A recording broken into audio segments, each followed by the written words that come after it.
अस्सलाम वालेकुम and very good morning Lahore. आज की खूबसूरत सुबह की बहुत सी चाहतों, बहुत सी मुस्कुराहटों और बहुत सी मोहब्बतों के साथ मैं हूँ रुखमा इरफान मलिक और आप सबको आज के शो में वेलकम करती हूँ। उम्मीद करती हूँ आप सब लोग बिल्कुल खैरियत से होंगे और आप सबका आज का दिन बहुत अच्छा, बहुत खुशगवार गुजरेगा, प्लेजेंट गुजरेगा। सो जनाब, शो के आगाज़ में सबसे पहले ज़रा हम वेदर अपडेट ले लें जो हमारे साथ शेयर करने के लिए हमारे कॉरेस्पॉन्डेंट शाहवेज़ बाजवा इस वक्त हमारे साथ मौजूद हैं। शाहवेज़, बताइएगा कैसा रहने वाला है आज मौसम? जी बिल्कुल, सूबाई दारुल लाहौर में धुंध और स्मोक के डेरे जो हैं वो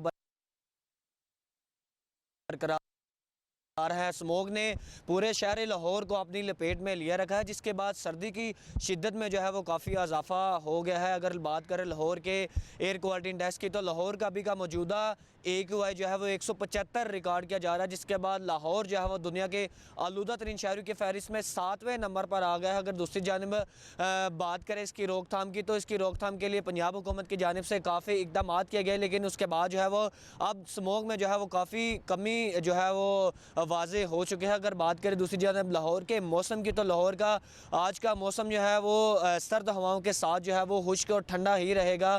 बात करें लाहौर के दर्जा हरारत की, तो आज ज़्यादा से ज़्यादा दर्जा हरारत जो है वो 12 डिग्री सेंटीग्रेड रिकॉर्ड किया जाएगा, जबकि कम से कम दर्जा हरारत जो है वो 6 डिग्री सेंटीग्रेड तक रहेगा। जबकि अभी का जो ताहाल कोई इम्कान नहीं है। Thank you so much Shahvez Bajwa, हमें वेदर के हवाले से अपडेट कर रहे थे। मूविंग ऑन, आज की टॉप स्टोरीज आपके साथ शेयर करेंगे। सबसे पहले क्रिकेट शायकीन के लिए बड़ी खुशखबरी है। PSL 9th के स्केड्यूल का ऐलान किया गया है। पाकिस्तान क्रिकेट बोर्ड की जानिब से HPL PSL के स्केड्यूल का ऐलान करते हुए ये स्केड्यूल जारी हुआ है कि PSL 9 का आगाज़ 17 फरवरी से लाहौर के कज़ाफ स्टेडियम में होगा, जिसमें दिफाई चैम्पियन लाहौर कलंदर्स और इस्लामाबाद यूनाइटेड जो हैं वो मद्दे मुकाबल होंगे। और ऑब्वियसली PSL की जब हम बात करते हैं तो शायकीन का मकबूल तरीन ये इवेंट है जो लाहौर में खेला जाएगा, जिसके मैचेस कराची में होंगे, मुल्तान में होंगे और इसके साथ साथ रावलपिंडी में भी मैचेस जो हैं वो खेले जाएंगे। 34 मैचेस का ये टूर्नामेंट होगा, जिसमें 11 मैचेस जो हैं वो आपको कराची में देखने को मिलेंगे। 6 टीमों पर मुश्तमिल PSL का फाइनल जो है वो 18 मार्च को कराची के नेशनल बैंक स्टेडियम में मुनक्किद किया जाएगा। अगली स्टोरी की तरफ आएंगे और बलूचिस्तान में जनाब खेलों के हवाले से तारीख रकम हुई है। जब हम बलूचिस्तान की बात करते हैं सो ऑब्वियसली बुनियादी सहूलियात से महरूम ये पाकिस्तान का सूबा है, जो कि रकबे के लिहाज से बहुत ही ज़्यादा वसी है, बहुत बड़ा है। यहाँ पर अगर हम तालीम की बात करें, सेहत की बात करें, दीगर सहूलियात की बात करें, सो ऑब्वियसली वो उस तरह से नहीं है जिस तरह से बाकी सूबों में, या अगर हम पंजाब की बात करें या लाहौर की बात करें सो यहाँ पर हमें फैसिलिटीज़ देखने को मिलती हैं। लेकिन 2023 की अगर हम बात करें सो पाक फ़ौज और हुकूमत जो थी वो बलूचिस्तान को तरक्की की राह पर गामज़न करने के लिए पेश रही, जिसके हवाले से अगर देखा जाए सो यहाँ पर 30 के करीब बड़े खेलों का इनेकाद किया गया। अच्छा, अगर हम इन खेलों की बात करें कि ये कौन कौन से खेल थे, जिसमें गवादर स्पोर्ट्स फेस्टिवल था, बीच गेम्स था, कोयटा ग्लैडिएटर्स और पेशावर ज़ल्मी के दरमियान PSL का नुमाइश मैच 5 फरवरी को यहाँ पर खेला गया। और न सिर्फ ये बल्कि इसके अलावा 5 फरवरी को यौम कश्मीर और इस हवाले से भी ख़वातीन का क्रिकेट मैच जो था वो भी यहाँ पर कंडक्ट किया गया। और जब हम PSL के नुमाइशी मैच की बात करें सो इसमें बहुत बड़ी तादाद में कोयटा से और बलूचिस्तान के दीगर शहरों से लोगों ने बड़ी तादाद में शायकीन क्रिकेट ने शिरकत की। आगे बढ़ते हुए आपको बताएंगे कि आईफोन रखने वालों के लिए ये खुशखबरी है कि व्हाट्सएप जो कि ऑब्वियसली बहुत रैपिड चेंजेस जो है वो करता रहता है, बहुत नए नए फीचर्स जो हैं वो मुतारिफ करवाता रहता है। अब की बार क्या होगा कि आपकी चैट्स को या मैसेजेस को इंटरेस्टिंग बनाने के लिए व्हाट्सएप में आप स्टिकर जो है वो बना सकते हैं, उसको एडिट कर सकते हैं, उसको शेयर भी कर सकते हैं। इसके साथ साथ अगर कोई मैसेज आता है तो आप फौरी तौर पर उसको किसी तस्वीर को आप उसको स्टिकर में भी कन्वर्ट कर सकते हैं, और ना सिर्फ स्टिकर में बल्कि उसको किसी ना किसी मीम में भी कन्वर्ट कर सकते हैं। पहले क्या होता था कि किसी और एप्लीकेशन का सहारा लेकर ये काम करना पड़ता था, लेकिन एंड्रॉयड सारिफीन को ये खुशखबरी कब तक सुनाई जाएगी, इसके हवाले से जनाब ताहाल कोई जो है ऐलान सामने नहीं आया, लेकिन आईफोन यूज़र्स जो हैं वो इससे फ़ायदा उठा सकेंगे। सो आज की हमारी टॉप स्टोरीज़ ये थी। इसी के साथ अभी हम शो में एक ब्रेक शामिल करेंगे। Will see you after this short break. Show का बाकायदा आगाज़ करेंगे आज के हाइलाइट्स के साथ और हेल्थ एंड फिटनेस सेगमेंट के साथ। So stay with us and good morning.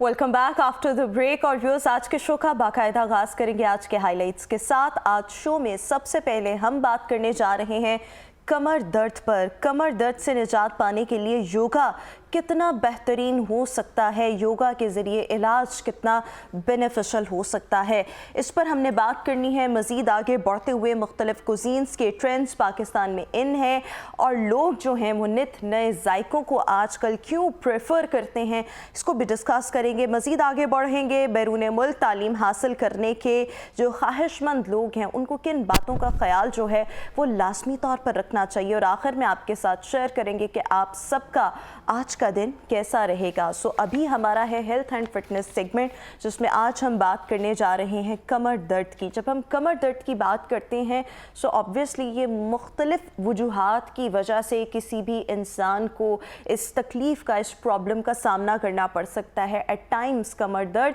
इतनी सवेयर हो जाती है कि आपकी मूवमेंट जो होती है, मतलब ज़रा सा भी हिलना जुलना, वो भी बहुत प्रॉब्लमेटिक बन जाता है, और ज़रा से मूव करने पर आपकी जो है वो चीखें निकल जाती हैं। इतनी तकलीफ़ दे ये दर्द बन जाती है कभी कभी। अच्छा, नॉर्मली जो लोग हैं उनको शायद अंदाज़ा नहीं होगा कि वो जिन मेट्रेसेस पर सोते हैं, जिन बेड्स पर सोते हैं, उसकी वजह से मेजॉरिटी ऑफ द पीपल वो ज़्यादा कमर दर्द का शिकार हो रहे होते हैं। कुछ लोगों की जॉब्स ऐसी होती हैं, वहाँ पर उनका सिटिंग पॉस्चर ऐसा होता है। बहुत से लोग जो हैं वो खड़े होकर पूरा पूरा दिन काम कर रहे होते हैं, जिसकी वजह से ये जब दर्द निकलती है सो फिर ऑब्वियसली बहुत ज़्यादा तकलीफ़ भी देती है। और कुछ लोगों को ऑब्वियसली ये जो है उनके वज़न की वजह से, वज़न चूँकि बहुत ज़्यादा होता है तो कमर दर्द का शिकार वो लोग होने लग जाते हैं। मल्टीपल इसके रीज़न्स होते हैं, लेकिन योगा के बारे में कहा जाता है कि योगा आपके फ़िट रहने में, आपकी खूबसूरती में, आपको ओवरऑल जो है आपकी वेलबींग में बहुत अहम किरदार अदा करता है। वहीं पर ही अगर आप सब में से किसी को भी कमर दर्द का प्रॉब्लम है तो योगा आप सबके लिए बहुत ज़्यादा फ़ायदेमंद हो सकता है। योगा की जब हम बात करते हैं सो आपके जिस्म के हर सेल और हर ऑर्गन को योगा के ज़रिए बहुत ज़्यादा फ़ायदा होता है। सो योगा के ज़रिए हम किस तरह से इस दर्द को क्योर कर सकते हैं, इस पर आज हमने बात करनी है। मेरे साथ शो में मौजूद हैं Yogi Naeem. So thank you so much Naeem sahab for being with अस। सबसे पहले जब हम कमर दर्द की बात करते हैं, मुख्तलिफ वजूहात की वजह से ये किसी भी इंसान को हो सकती है, योगा की जो टेक्निक्स हैं या योगा इटसेल्फ जो है वो कितना बेनिफिशियल है कमर दर्द के इलाज के लिए? बहुत शुक्रिया बहन, आपने शो में मदु किया। आपने बातें जो काजिज़ बताई बहुत बेहतरीन हैं, लेकिन एक मैं और इसमें ऐड करना चाहूँगा। एक बात मशहूर थी कि कोई वज़न उठाने से आपके कमर में दर्द आ गया, और बहुत सारे लोग इसको ही फॉलो करते थे कि ज़रूर इसने कोई वज़न उठाया है जिसकी वजह से इसको कमर में दर्द निकल आया है। लेकिन योग ये कहता है कि सिर्फ फिज़िकली वज़न उठाने से नहीं दर्द निकलता, आपके दिमाग पे कितना वज़न है। अच्छा, आपने बोझ तो नहीं पाले हुए। अगर आपके दिमाग के ऊपर बोझ है तो आपके पूरे नर्वस सिस्टम पे प्रेशर है। आप कभी भी जो है वो फिज़िकली पुरसुकून नहीं हो सकते जब तक आप दिमाग को पुरसुकून नहीं कर लेते। और ज़्यादातर आज लोगों को जो कमर में दर्द है वो ज़हनी बोझ की वजह से है। मुख्तलिफ ऐसी फाइलें दिमाग के अंदर पड़ी हुई हैं, वो लम्हे थे जो गुजर गए, और लम्हे जो अच्छे आए हमने उनको भी ज़ाया कर दिया उन बुरे लम्हों के साथ जो गुजरे हुए थे। वो लम्हे का गम था, उसने लम्हे ने गुजार लिया। ये तो आपने बड़ी इंपॉर्टेंट कॉज बताई है, and we were totally unaware about it कि आप अगर मेंटली तौर पर फिट नहीं है तब भी आपको कमर दर्द का सामना जो है वो करना पड़ सकता है। सिर्फ कमर दर्द नहीं, तमाम बॉडी में दर्दें जो हैं, अगर आपको पूरे जिस्म में दर्दें रहती हैं, रात को नींद नहीं आती, आपकी टांगों में दर्द होता है, लेटते ही दर्द शुरू हो जाता है, तो आप मेंटली स्ट्रेस में आप खोए रहते हैं। आपके दिमाग में बहुत सारे बोझ हैं, उन बोझ को उतारिए, उनको फेंकिए। वो लम्हा था, वो गुजर गया। अब अच्छे लम्हात आपका वेट कर रहे हैं, सही, आपके साथ बहुत अच्छा भी हुआ है, आप उसको क्यों नहीं जो याद है वो करते। रिकॉल करते। हम बुरे लम्हों को हर वक्त बताते भी हैं और याद भी करते हैं, डिस्कस भी करते हैं। वो मेरे ख्याल में हम एडिक्ट भी हो जाते हैं Addict हो गए। कि हमें मज़ा आ रहा होता है उस दर्द को याद करने में, उसको रिपीट करने में, अपने जहन में उसको सोच सोच के जो है हम एक एडिक्शन सी जो है वो उसके एडिक्ट हो जाते हैं और अच्छा फील करने लग जाते हैं, लेकिन हमें पता नहीं होता। बिल्कुल ऐसे ही। तो ज़िंदगी जो है वो एक दरिया की मानद है, एक प्याले की मानद नहीं है कि प्याले में आप नमक डाल दें तो वो कड़वा हो जाता है, नमकीन हो जाता है, कुछ भी डाल दें। लेकिन दरिया में आप कुछ भी डाल दें, मनो बोरियां डाल दें, दरिया मीठा ही रहेगा। तो ज़िंदगी को दरिया की मानद समझें और ज़िंदगी के लम्हे गुजरते हैं, लम्हों के साथ आगे बढ़ते जाइए। खुशगवार लम्हात को याद कीजिए, लोगों ने आपके साथ अच्छा भी किया है, उस लम्हात को याद कीजिए, उन अच्छाइयों को याद कीजिए, तो आपके स्ट्रेस सारे ख़त्म हो जाएंगे, आप हैप्पी हो जाएंगे। आप जब हैप्पी होते हैं तब आपके जिस्म में कोई प्रॉब्लम नहीं होता। सही, जब आप अनहैप्पी होते हैं तो पूरे जिस्म में प्रॉब्लम्स होते हैं, तमाम सिस्टम्स जो आपके वो हैक हो जाते हैं, रुक जाते हैं। तो योगा कितना फ़ायदेमंद हो सकता है इस कमर दर्द की तकलीफ़ के लिए, वो जिस भी किसी वजह से हो? योगा सबसे पहले तो आपको कहता है पुरसुकून हो। मेंटली पुरसुकून होने के लिए अपनी सांस पे आप तवज्जो लेके आएँ, आप डाइवर्ट करें। याद रखिएगा, दिमाग रुक नहीं सकता। जो लोग कहते हैं जी दिमाग को रोकना है, दिमाग एक ही शक्ल में रुक सकता है जब आप खुदा न खास्ता डेड हो जाएंगे। अगर आप जिंदा रहना चाहते हैं तो दिमाग नहीं रुक सकता, दिमाग का काम है चलना। अब आप दिमाग को डाइवर्ट करना सीखें। अगर आपको डाइवर्ट करना आ गया, जहाँ पे आप अपने दिमाग को डाइवर्ट करते हैं, साथ ही आपको जो है वो आपके दिमाग की हैप्पीनेस शुरू हो जाती है। ठीक है, आप नया काम करना, दिमाग को पसंद है कुछ ना कुछ नया होना, ज़िंदगी में कुछ ना कुछ हर वक्त कुछ ना कुछ नया लेके आना, तो ये दिमाग बहुत इससे हैप्पी होता है। एक तो ये काम करें और अपनी तवज्जो लेके आएँ अपनी सांसों के ऊपर। डीप इनहेल एक्सहेल करें पूरे फोकस के साथ और बहुत रिदम में, बहुत आहिस्ता। ठीक है, तेज़ी से सांस लेना और तेज़ी से निकाल देना, इससे आपके जो है वो दिमाग की जो है वो हाइपरटेंसी बढ़ती है। जितनी मूवमेंट तेज़ होगी फिजिकली, सांसों की मूवमेंट तेज़ होगी, किसी भी चीज़ को तेज़ी में देखेंगे, उससे आपका दिमाग कभी भी स्लो नहीं हो सकता। ठीक है। अगर आप ये चाहते हैं कि दिमाग को स्लो करें, उसकी जो फ्रीक्वेंसी बढ़ चुकी है, तो अपनी मूवमेंट को स्लो स्लो करें, अपने हाथों को आहिस्ता आहिस्ता लेके जाएं ताकि दिमाग उसके साथ मैच करे और अटेंशन पूरी हो, अवेयर होके। और इसी तरह सांस भी आप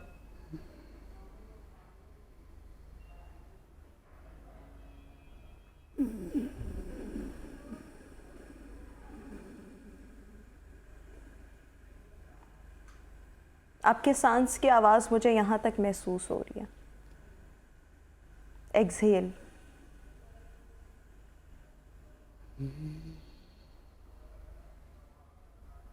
जितना सांसों पे आप कंट्रोल ले लेंगे, आपका दिमाग आपके कंट्रोल में आना शुरू हो जाएगा।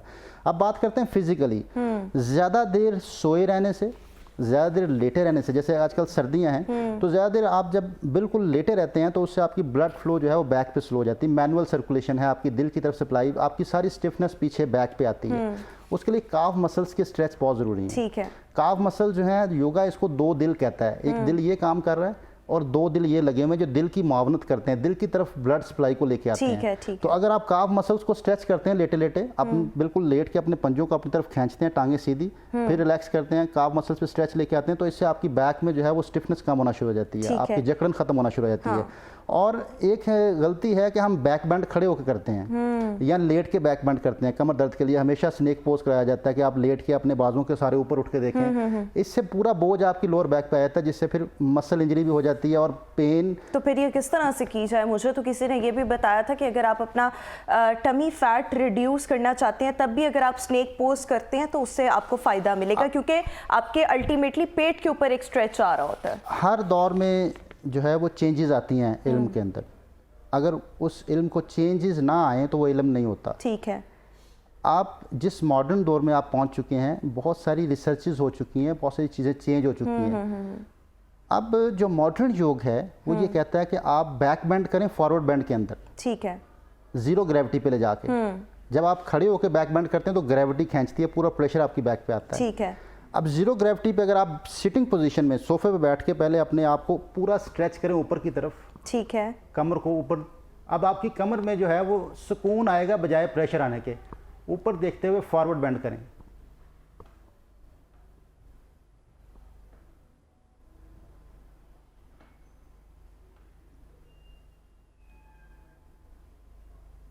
आहिस्ता आहिस्ता फिर वापस। अगर आप इस तरह बैक बेंड करते हैं तो इससे आपको फ़ायदा ज़्यादा होगा, पहले दिन ही फ़ायदा शुरू हो जाएगा। पहले अच्छा, ये सेशन हम में प्रिवेंशन के तौर पर कर रहे हैं या अगर किसी को कमर दर्द निकल आई है उसमें भी ये कर सकते हैं? उसमें भी कर सकते हैं, उसी उसमें का तो भी कर इलाज है, सकते हैं, उसी का इलाज है। अगर एक ये होता है ना कि आप इन प्रॉब्लम्स को अवॉइड कर सकें, उसके लिए भी कुछ चीज़ें होती हैं कि आपको ये मसला हो ही ना। उसके लिए भी ये है कि आपको हो ना, लेकिन ये कि इसका फ़ायदा ये होगा जिनको कमर दर्द है वो ठीक होना शुरू हो अच्छा, जाएगी। हमारे साथ एक लाइव कॉलर है आमना। अस्सलाम वालेकुम आमना। कॉल जो है वो ड्रॉप हो चुकी है तो जी। देखिए, फिर एक दफ़ा अपने घुटनों को पकड़ लें, सहारा लेते हुए आप बैक बेंड करें, अपनी कमर को सीधा करते हुए ऊपर देखें और पीछे आपके बैक बेंड होगा, आपकी लोअर बैक के ऊपर गोल हो जाएगी अंदर की तरफ। ये सेफ बैक बेंड है, ठीक है, इससे आपकी बैक पे कोई प्रेशर नहीं आएगा। प्रेशर नहीं आएगा। अच्छा, फिर दूसरा होता है लोअर बैक में ज़्यादा सिटिंग पोजीशन में जो लोग रहते हैं, ऑफिस में बैठते हैं, उनके जो है वो यहाँ ब्लॉकेज हो जाती है साइडों पे और टांगों में दर्द आना शुरू हो जाता है, या हिप जॉइंट्स के अंदर दर्द आना शुरू हो जाता है। बिल्कुल ऐसे ही है। तो उसके लिए एक बेस्ट एक्सरसाइज है कि आप चेयर पे बैठे बैठे अपने एक पाँव को ऊपर रख लें और कोशिश करें कि इसको जितना इस तरफ ला सकते हैं, घुटने को अपनी चेस्ट के सामने लाने की कोशिश करें। ये अगर नहीं तो शुरू में आप ऐसे भी रख सकते हैं, लेकिन ये कि अगर आप इसको अपने चेस्ट के सामने ले आएंगे और ये बिल्कुल आप एक पोजीशन में रखते हुए नीचे की तरफ झुकना शुरू करें और थोड़ा रुक जाएं, यहाँ पे लंबी सांसें लें, फिर वापस 2-3 सांसें लें। इसी तरह फिर दूसरी साइड से। जिनको शाइटिका नर्व प्रेस है, ये बेस्ट एक्सरसाइज है, आपको किसी भी चीज़ की ज़रूरत नहीं है, आपकी इससे नर्व जो है फ्री हो जाएगी। बिल्कुल ठीक।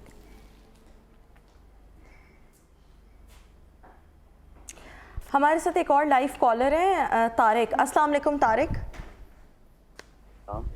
मैम, मेरा ये सवाल है कि मेरे ना कमर में L4 L5 डिस्क जो है ना वो उनमें पेन रहती है और मेरा वेट जो है वो भी तकरीबन जो है ना 91-92 है। ठीक है, इसलिए इसकी तकरीबन अरसा 12 साल से मुझे ये तकलीफ है। तो सर से है कि मुझे कोई 12 साल से तकलीफ है जी, L4 12 और साल। L5 में, और इसके साथ साथ आपने मजीद क्या बताया?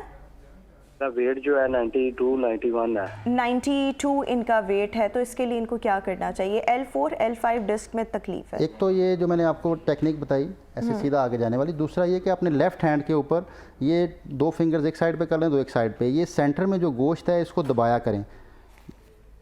ये जी, ये जो सेंटर में बिल्कुल वी बनता है ना जहाँ पे, ये आप इस गोश्त को खुद दबा लें या किसी और से दबाएं। नाखून नहीं चुभना चाहिए वरना ज़ख्म हो जाएगा। गोश्त को आपने अपने पोर से दबाना है, ऐसे हल्का हल्का। आप यहाँ पे तकलीफ़ भी होगी, जिनके लोअर बैक में पेन होगी उनको यहाँ तकलीफ़ भी होगी, एक एक्स्ट्रा तकलीफ जैसे होती है, पिन पॉइंट जो है वो आपको फील होगा जैसे यहाँ पे तकलीफ होगी या कमर में होगी? यहाँ पे, ठीक है, हाथ पे। तो इसको आप 5 मिनट्स दिन में 3 से 4 दफ़ा 5 मिनट्स जो है वो इसको दबाएं एक वक्त में। ये दबाने से दर्द में कमी आना शुरू हो जाएगी। दूसरा प्रेशर पॉइंट लेफ्ट हैंड पे ही बिल्कुल आप अंगूठे को ऐसे कर लें और बिल्कुल जब ये जॉइंट फिंगर का इससे थोड़ा सा आगे ये जो जगह है इसको दबाया करें। ठीक है, ये जॉइंट से थोड़ा सा ऊपर और हड्डी के ऊपर, जो उंगली के बैक साइड पे जॉइंट से आगे हड्डी है, इसके ऊपर आपने इस गोश्त को प्रेस करें आप हल्का हल्का ऐसे। इससे आपके बैक पेन में फ़ौरन रिलीफ आता है, फ़ौरन रिलीफ आएगा आपको 5 मिनट। हमारे साथ एक और लाइव कॉलर भी अक्सार। अस्सलाम वालेकुम जी, आपको मेरी आवाज़ आ रही है? कॉल ड्रॉप हो गई है। अच्छा, हमारे पास अब सिर्फ 2 मिनट तकरीबन रह चुके हैं। मैं ये चाहूँगी कि प्रिवेंटिव मेजर्स के तौर पे कि हमें कोई प्रॉब्लम हो ही ना कमर का, तो हमें नॉर्मली अपने लाइफस्टाइल में कौन कौन से स्ट्रेचेस जो हैं उनको ऐड करना चाहिए? एक तो बहन कभी भी जो है वो ऐसे ना बैठें, ठीक है, हम ऐसे रिलैक्स होके ना अनकॉन्शियस होकर बैठते हैं, कॉन्शियस होकर बैठें, टेक छोड़ें। ठीक है, जब आप टेक छोड़ के बैठेंगे एक तो आप प्रेजेंट रहेंगे, और अगर आप हल्का हल्का अपनी बॉडी को यूं स्ट्रेच साइड पे करते हैं ऐसे, इससे आपके ब्लड फ्लो पैरों की तरफ बढ़ना शुरू हो जाता है। आपके वर्टिब्रास में जो स्पेस कम हो चुका है वो लाजमी नहीं कि आप नीचे हाथ टच करें तो फिर ही आप योगा कर रहे हैं या आपके लिए फ़ायदा होगा, वो नुकसान का बायस भी हो सकता है, मसल इंजरी का बायस भी हो सकता है, इंटरनल मसल इंजरी। ठीक है। तो आपने अपनी बॉडी को रिलैक्स करते हुए जितना हल्का सा, अगर आप इसको क्रॉस में यूँ पकड़ लें और ये स्ट्रेच करें साइड, अच्छा कुछ लोग साइड स्ट्रेच यूं करते हैं गोल होके, इससे बजाय फायदे के नुकसान होता है। अपनी बॉडी को बिल्कुल सीधा रखते हुए सिर्फ बाजू को नीचे साइड लाएं। स्ट्रेच, ऐसे साइड स्ट्रेच, बिल्कुल साइड स्ट्रेच हो। साइड स्ट्रेचेस जो हैं ये बैक पेन के लिए बेहतरीन माने जाते हैं। इससे आपके ब्लड फ्लो में बेहतरी आती है जो टांगों की तरफ आती है। अच्छा, जो लोग बिल्कुल मुसलसल बैठ के काम कर रहे होते हैं, जिनका काम ही सिर्फ ऑफिस वर्क है, बैठ के काम करना, वर्क फ्रॉम होम भी जो लोग कर रहे होते हैं, वो पूरा पूरा दिन बेड पे बैठे रहते हैं, लैपटॉप जो होता है उन्होंने अपनी लैप में रखा होता है और 8-8, 9-9 घंटे भी जो होते हैं वो काम कर रहे होते हैं। कितनी देर बाद हिलजुल कर लेनी चाहिए, मूवमेंट हल्की फुल्की कर लेनी चाहिए कि हम प्रॉब्लम्स को अवॉइड कर सकें? मूवमेंट कितनी देर बाद इम्पोर्टेंट? आप चेयर पे बैठे हुए भी एक मैं टेक्निक बताता हूँ, बहुत फ़ायदा होगा। ब्लड फ्लो जो हमने बात की बैक की तरफ बढ़ाने के लिए, आप चेयर पे बैठे बैठे लैपटॉप पे काम कर रहे हैं तो अपने हील्स को नीचे रहने दें, सिर्फ टोज़ को ऊपर उठाएं, सिर्फ टोज़ को। इससे आपके बैक मसल्स पे स्ट्रेच आएगा। ये वॉक से ज़्यादा फ़ायदा पहुंचाता है। ठीक है। आपके पास टाइम नहीं है वॉक करने का, तो आप ये देखें ऑफिस में बैठे वॉक कर रहे हैं और इससे आपके ब्लड फ्लो दिल की तरफ बढ़ रहा है। आपकी सप्लाई दिल की तरफ, जो मैनुअल सर्कुलेशन है जो बैक पे स्टिफनेस पैदा करती है, ये बहुत इंपॉर्टेंट है और ये आपको फायदा दे सकती है। थैंक यू सो मच योगी नईम, हमारे साथ आज शो में मौजूद थे और योगा के जरिए आप अपना कमर दर्द किस तरीके से ठीक कर सकते हैं ये हम डिस्कस कर रहे थे। अभी हम शो में एक ब्रेक शामिल करेंगे, आपसे मुलाकात करेंगे एक ब्रेक के बाद।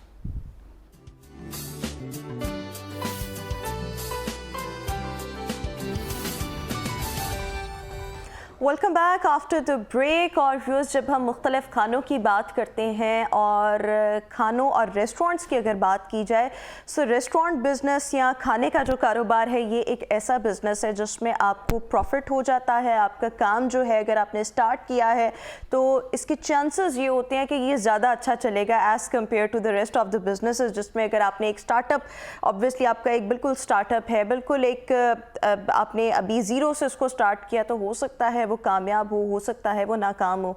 लेकिन अगर हम खाने के काम की बात करें, so most of the time ये जो बिज़नेस है ये सक्सेसफुल ही होता है।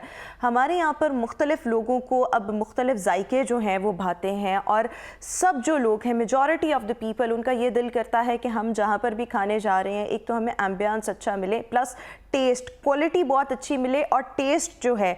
और आजकल अगर मैं सोशल मीडिया के दौर की, इस दौर की या इंटरनेट की बात करूं, सो बहुत से लोग जो हैं जो फूड ब्लॉगिंग देखते हैं, फूड व्लॉग्स देख रहे होते हैं, उसके बाद और पूरी दुनिया के देख रहे होते हैं। सो उनका दिल करता है कि हम भी ऐसे खाने ट्राई करें, हम भी ऐसे खानों को एंजॉय कर सकें, जिसके लिए वो नित नए जो जायके होते हैं वो अपने आसपास ही तलाश कर रहे होते हैं।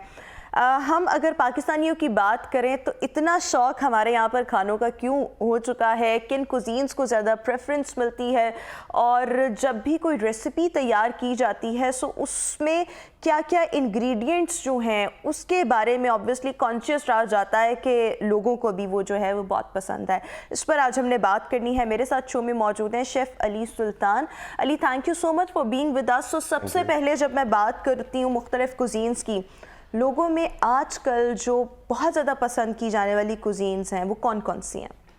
सो बेसिकली पहले जो विद टाइम आपकी पहले देसी कुजीन जो हमारी पाकिस्तानी कुजीन है वो बहुत यूज़ होती थी, उस पर लोग बहुत इंटरेस्ट लेते थे बिकॉज बहुत काफ़ी रिच है हमारी कुजीन। विद टाइम जब लोगों ने ट्रैवल करना शुरू किया है विद सोशल मीडिया, आपको यूट्यूब के थ्रू एंड विद टिकटॉक लोगों को आइडिया होगा कि और भी कुजीन है और भी पैलेट्स हैं जिनको ट्राई किया जा सकता है, जिसकी वजह से और भी कुजीन्स आ चुकी हुई हैं। सो उसमें इटालियन आ जाता है, फ्रेंच आ जाता है, थाई, चाइनीज़, इवन टर्किश का आजकल बहुत ज़्यादा ट्रेंड हुआ है। सो ये भी है का, और दूसरा आजकल सुशी पे लोग बहुत इस पे हुआ है कि जी लोग सुशी बहुत ट्राई कर रहे हैं and it's a different cuisine and I think करनी भी चाहिए ट्राई। सो या दिस इज़ द थिंग, बहुत अच्छा जा रहा है ये।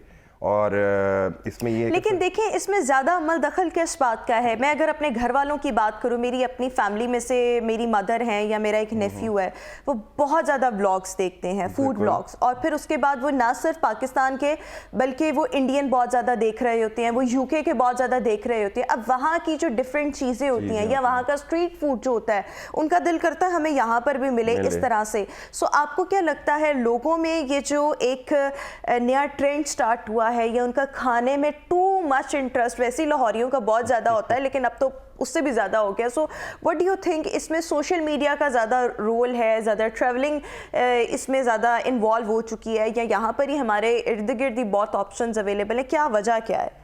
इट्स बेसिकली जी, आप देखें जो आपने वीलॉग्स का जैसा मेंशन किया है, उसकी वजह से लोगों को अवेयरनेस आई है, ठीक है। बिकॉज पहले हम एक ही कुजीन पे थे कि जिसमें जो पाकिस्तानी कुजीन थी, उसके बाद देखिए अब टेस्ट आए हैं, लोगों को पता है कि किस तरह चीज़ें, लेकिन हम ये ट्राई करें देख के रेसिपी घरों में लोगों ने जब बनाना शुरू की, जैसे even I started like this, ठीक है। जब मैंने स्टार्ट लिया 2017 में, सो मैंने भी इसी तरह डिफरेंट स्पाइसेस के साथ डिफरेंट कुजीन्स को देख के चीज़ें बनाना शुरू की, और फिर एक नई चीज़ आ जाती है जब आप दूसरी कुजीन्स के स्पाइसेस को मिक्स करें तो एक फ्यूजन कुजीन निकलती है। So that's how you make, और इस तरह लोगों की पैलेट को ना टेस्ट करने का मिला है उनको इस प्लेटफॉर्म से, लाइक थ्रू सोशल मीडिया। इसको पता चला है कि जी किस तरह हम नए टेस्ट को डेवलप कर सकते हैं और किस तरह खा सकते हैं, और किस तरह एक नई डिश बन सकती है। So I think it's because of that, और इस वजह से आजकल जो है ये नई चीज़ें लोगों को बहुत हुआ है कि जी हम जैसे रेस्टोरेंट्स में जाते हैं, they are offering different cuisines, ठीक है। सो उसमें ये है कि लोगों के टेस्ट पर डेवलप हो and through word of mouth, तो इस तरह ये आगे अच्छा, आपको क्या लगता है एक और इम्पॉर्टेंट चीज़ जिसका कॉन्सेप्ट जो है हमारे यहाँ पर अभी, मैं रिसेंटली भी बल्कि अपर क्लास में ज़्यादा देख रही हूँ, स्ट्रीट फूड का रुझान, कि भाई हमने स्ट्रीट फूड खानी है। व्हाट डू यू थिंक, ज़्यादा आप लोगों की प्रेफरेंसेस जो होती हैं वो स्ट्रीट फूड होता है बिकॉज ऑब्वियसली वो इकोनॉमिकल भी होगा, वो मज़ेदार भी होगा, हो सकता है थोड़ा सा अनहाइजेनिक भी हो, लेकिन लोग पसंद कर रहे हैं, या अगर हम फैंसी रेस्टोरेंट्स की तरफ जाएं तो लोगों के लिए वो ज़्यादा अट्रैक्शन रखते हैं? देखिए दोनों की देयर इज अ डिफरेंस।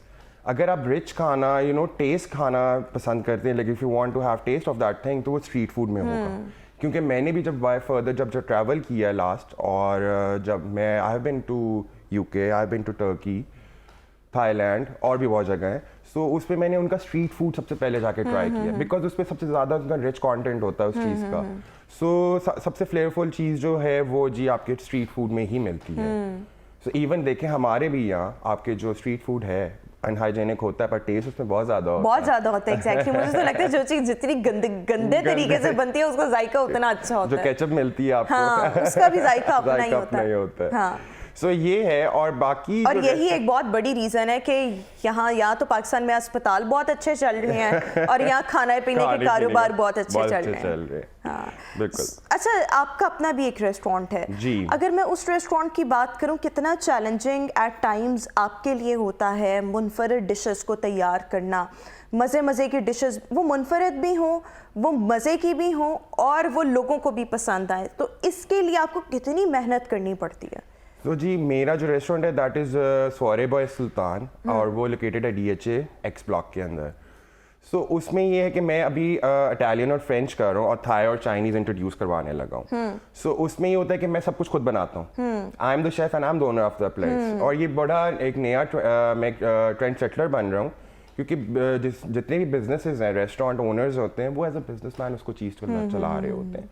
सो मेरी फाउंडेशन इतनी स्ट्रॉन्ग है कि मैंने अपने कोर्सेज किए हैं, मैंने अपनी डिप्लोमाज ली हैं, मैंने ट्रैवल किया है, और उसी पैशन को फॉलो करते हुए मैं इस मुकाम तक पहुंचा हूँ, और इसको मैं अपने दिल से बनाता हूँ सारा कुछ। लाइक मैंने जितनी भी मैरिनेशन है चिकन की, जितने भी चीज़ों के इंग्रेडिएंट्स हैं, वो मैं देखता हूँ। सो मेरे पास कस्टमर आता है, मैं उसके साथ इंटरेक्ट करता हूँ, उससे पूछता हूँ कि आपकी पैलेट की, आपका स्पाइस लेवल किस तरह चाहिए आपको। सो मैं कस्टमर के साथ इंगेज करके उसके अकॉर्डिंगली बना के देता हूँ। तो कस्टमाइजेशन जो है वो बहुत ज़रूरी है, और वन ऑन वन अपने शेफ का और कस्टमर के साथ। लेकिन ये देखें, अभी आपका 6 मंथ्स को इतना ज़्यादा टाइम नहीं है, आपका एक तरह का स्टार्ट है। शुरू में हर इंसान की कोशिश होती है कि वो लोगों के साथ इंटरैक्ट भी करे, उनकी प्रेफरेंसेस को भी जाने, टाइम भी होता है आपके पास, क्योंकि कस्टमर्स या वॉक इन क्लाइंट्स या जो भी आपके लोग होते हैं आने वाले, वो थोड़े कम होते हैं। आहिस्ता आहिस्ता जब चीज़ एक्सपैंड होना शुरू होती है, क्वालिटी तब ख़राब होती है मेरे ख्याल में, क्योंकि जब रश बढ़ता है फिर आपके पास इतना टाइम नहीं होता कि आप इंडिविजुअली हर एक के पास जाएं। सो मेरे ख्याल में ये आपका नया रेस्टोरेंट है तो शायद इसलिए है। नहीं जी, जैसे कि बात ये कि मेरा पैशन है ये, सो मैं इसको डिफरेंट लेके जाना चाहूँगा। जितने आपके एक ऑलरेडी एग्जिस्टिंग में जितने भी रेस्टोरेंट्स हैं, वो एक ही पैटर्न पे चल रहे हैं, ठीक है। मेरे में ये डिफरेंस है कि मेरे पास लोग इस वजह से आएंगे क्योंकि मैं स्पेशली खुद बनाता हूँ, बिकॉज मेरा अपना शौक है ये, ठीक है। And I would really want कि मैं अपॉइंटमेंट बेसिस पे भी रहूँ, कि मेरे पास लोग अपॉइंटमेंट्स लेके आएँ, ठीक है, अपनी रिजर्वेशन करवाएं, ठीक है, और इवन मैं क्लासेस देना चाहूँगा आगे फर्दर। सो उसमें ये कि मैं खुद बनाना चाहूँगा उस चीज़ को, आगे कल को भी मैं ऑब्वियसली विद टाइम एक्सपैंड करता हूँ मैं, तो उसमें भी आई मेक श्योर कि मेरी रेसिपीज ही फॉलो हों। अच्छा, फ्रेंच कुजीन्स या इटालियंस नॉर्मली किस तरह से होते हैं? क्योंकि अगर मैं लाहौरियों की बात करूं तो लाहौरियों को हर चीज़ में एक देसी टच जो है वो चाहिए ही होता है। बिल्कुल। मेजॉरिटी ऑफ द पीपल, बहुत कम लोग होते हैं जो नहीं पसंद करते, उनका ये होता है कि जो चीज़ जैसी है हमें वैसी उसी जायके में मिले। लेकिन अगर हम चाइनीज़ की भी बात करें, सो हमारे चाइनीज़ डिशेस जो होती हैं वो एक्चुअल चाइनीज़ से बहुत फ़र्क होती हैं। हमें उसमें थोड़े से स्पाइसेस और अपने हर्ब्स ये कुछ ना कुछ जो है वो पसंद होता है। इटालियन और फ्रेंच, इसकी रेसिपीज़ को तैयार करना नॉर्मली इनके जायके कैसे होते हैं, और आप पाकिस्तानियों के स्टैंडर्ड पर पूरा उतरने के लिए what you actually do? So basically जी, जिस तरह आपने मेंशन किया चाइनीज़, जो कि देसी के पास सबसे ज़्यादा हमारी प्रेफरेंस क्या होती है, चाइनीज़ लोग ज़्यादा प्रेफर करते हैं खाना। Second option is Chinese. बिल्कुल। सो उसमें ये हो जाता है कि रही बात इटालियन और फ्रेंच की, उसमें ये है कि इटालियन में ज़्यादातर पास्ताज आपके पिज़्ज़ाज आ जाते हैं, एंड फ्रेंच में ज़्यादा आपके जो है इंग्रेडिएंट्स चिकन वाली साइड पे आ जाते हैं, मीट वाली with the gravy and everything. So उसमें ये होता है कि that is the reason I interact with the customer, ठीक है, कि इसका एक्चुअल टेस्ट इज़ दिस, अगर आपको पसंद है, you want the spice level कि इसका मैं ऊपर करूँ, तो वो उसमें मुझे इंगेज कर लेता हूँ उनके साथ, उनसे पूछो तो उनके अकॉर्डिंग बनाता हूँ उनके पैलेट के थ्रू। सो या दैट्स व्हाट आई डू। लेकिन अगर हम देखें, आपने कहा ना pizzas and pasta, so normally लोग इसको कंसिडर करते हैं फास्ट फूड में भी, पिज़्ज़ा स्पेशली। सो फिर लोगों को आपको ये समझाना तो नहीं पड़ता, मतलब ऑब्वियसली हर एक का वो टेस्ट नहीं होता, हर एक का वो अवेयरनेस लेवल नहीं होता, तो फिर आपको उनको गाइड भी करना पड़ता है कि obviously it also comes under the category of fast food. बिल्कुल बिल्कुल बिल्कुल ऐसे ही है।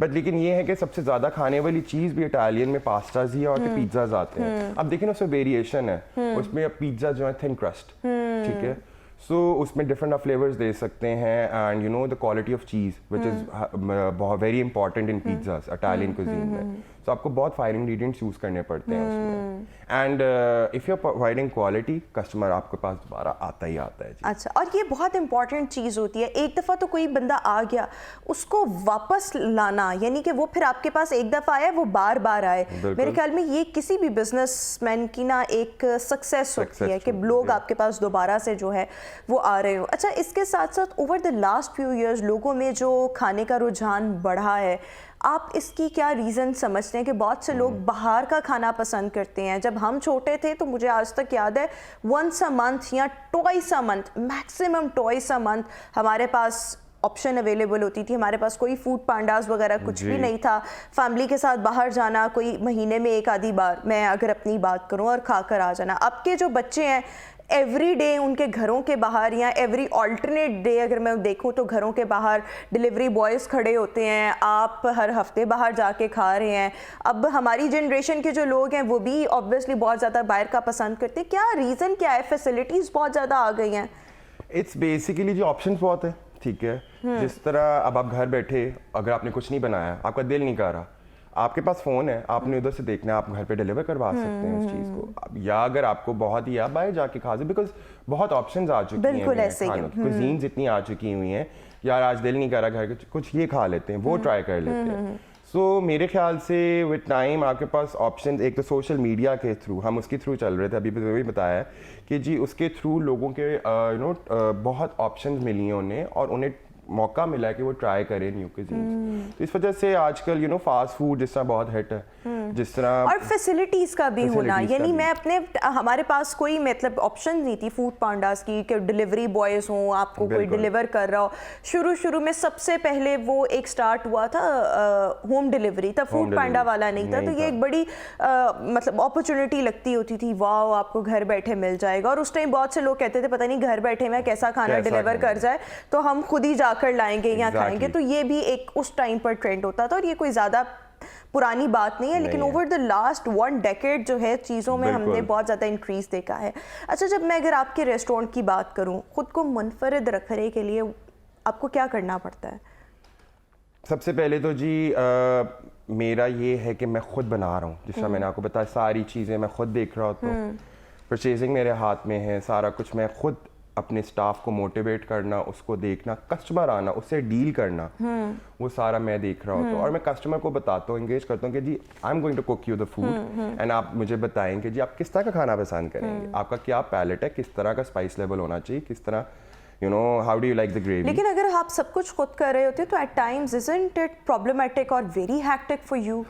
जी अभी परचेजिंग खुद करना, कस्टमर्स के पास खुद जाना, खुद बनाना, ईच एंड एवरीथिंग, आप पैशन फिर के एट आगे टाइम्स तो कुछ भी नहीं है जी। आप मैं मैनेज कर लेता हूँ उसमें अल्हम्दुलिल्लाह। और माशाल्लाह से अल्लाह ने मुझे एक टैलेंट दिया है, मेरे अंदर एक हुनर है इस चीज़ का कि मैं सारी चीज़ें कर लेता हूँ उसमें manage, and I like that thing. मुझे बड़ा मज़ा आता है इस चीज़ को करने में, और वही है ना कि आपके पास जज्बा हो, आप बहुत कुछ कर सकते हैं। अच्छा, अगर मैं आजकल के एक और ट्रेंड की बात करूं तो, और specially if I talk about the fancy restaurants, तो वहाँ पर whenever we go there and whenever we order certain food, होता क्या है, the quantity is very small और जी। And the price is actually very high. So what do you think, what is the actual reason behind this kind of trend?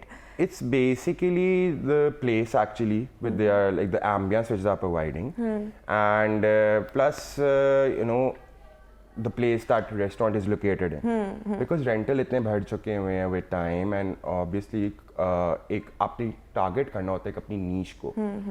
So I think with time आपकी जो एक restaurant ने अपने आपको जिस तरह market करना है ना, it's because that's how will they themselves show कि जी इस तरह जी हम अपने आप को दिखाएंगे, and those people will you know हम उन्हीं को टारगेट करेंगे, वो ही आएंगे। बिल्कुल। एंड विद टाइम आप देखें कि सोशल मीडिया पे आप like if you go to a fine dining restaurant, so people gonna post कि जी हम इस जगह आए हुए हैं, और वो बताएंगे भी कि जी हम इस जगह पे ये खाना खाने आए हैं, तो वो एक चीज़ एसोसिएटेड है उस चीज़ के साथ भी। So this is the thing कि बिल्कुल ठीक हो क्या। और थैंक यू सो मच, आपने हमारे शो के लिए वक्त निकाला। Thank you so much. Ali Sultan हमारे साथ शो में मौजूद थे। व्यूअर्स, अभी हम शो में इसी के साथ एक ब्रेक शामिल करेंगे, आपसे मुलाकात करेंगे एक ब्रेक के बाद।